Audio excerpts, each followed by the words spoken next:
एक और चमत्कार ने सोशल मीडिया पर काटा बवाल। अयोध्या में बन रहे राम मंदिर में हुआ कुछ ऐसा कि काम कर रहे कर्मचारी भी हो गए अवाक। एक अनोखा दृश्य देख पैरों तले खिसक गई जमीन। कभी सांपों का झुंड तो कभी गिद्धों का समूह नजर आया था मंदिर के पास। अब गर्भगृह में हुआ कुछ ऐसा कि मामले को जानकर आप भी दांतों तले चबाने लगेंगे अपनी उंगलियां। एक तरफ प्राण प्रतिष्ठा की चल रही थी तैयारियां, दूसरी तरफ गर्भगृह में दिखे एक साय को लोगों ने बताया रामायण का ये पात्र। लोगों ने कहा 8 अमर महबलियों में से एक था वो। क्या हुआ था जब अचानक से अयोध्या में प्रकट हुए साक्षात विभीषण। कलयुग में ऐसा चमत्कार देखकर सबके होश उड़ गए। प्राण प्रतिष्ठा से पूर्व अयोध्या में कई बड़े चमत्कार हो चुके हैं, जिसमें गिद्धों का दिखना, भालुओं का दिखना, जमीन से माँ सरयू नदी का प्रकट होना शामिल है। लेकिन इस चमत्कार को अभी तक का सबसे बड़ा चमत्कार माना जा रहा है, जिसके पीछे की सच्चाई जानकर आपके पैरों तले जमीन खिसक जाएगी। तो फिर क्या है इस चमत्कार की सच्चाई? क्या सच में लंका के राजा विभीषण अपने मित्र राम लला से मिलने पहुंच गए हैं?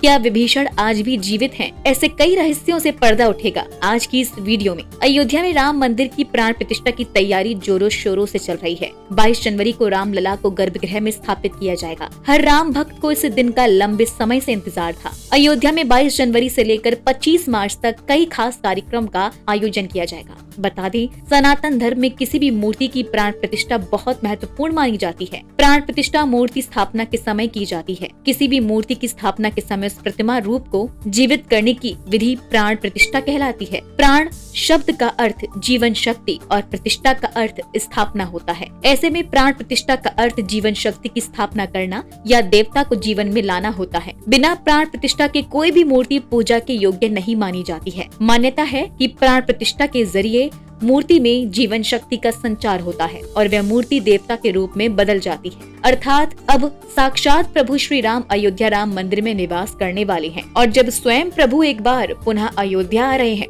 तो उनके प्रिय मित्र व भक्त विभीषण कैसे पीछे रह सकते हैं? क्योंकि जब प्रभु श्री राम ने रावण का वध किया था, लंका पर विजय पाई थी और पुष्पक विमान के जरिए जब वो फिर से अयोध्या लौटे थे, तब प्रभु श्री राम के साथ विभीषण जी भी अयोध्या आए थे और कई दिनों तक अयोध्या में ही रुके थे। लेकिन क्या विभीषण आज भी जिंदा हैं? इसका जवाब आपको आगे की वीडियो देखकर पता चलेगा। हिंदू धर्म की पौराणिक कथाओं के अनुसार माना जाता है कि 8 महान विभूतियां आज भी सशरीर जीवित हैं, जिनमें से कुछ रामायण काल के हैं तो कुछ महाभारत काल के, तथा कुछ विभूतियां उससे भी पहले के काल से आज तक जीवित हैं। पौराणिक मान्यता के अनुसार विभीषण, अश्वत्थामा, बाली, वेदव्यास, हनुमान जी, कृपाचार्य, भगवान परशुराम और मार्कंडेय ऋषि चिरंजीवी हैं। चिरंजीवी का अर्थ होता है जो सृष्टि के अंत तक जीवित रहें और जिसकी उम्र कभी भी न बढ़े। और विभीषण भी इन्हीं चिरंजीवियों में से एक हैं जो आज भी इस धरती पर मौजूद हैं और अनंत काल तक जीवित रहेंगे। प्रभु श्री राम ने ही उन्हें सृष्टि के अंत तक अजर अमर रहने का वरदान दिया था। जब कलयुग का अंत होगा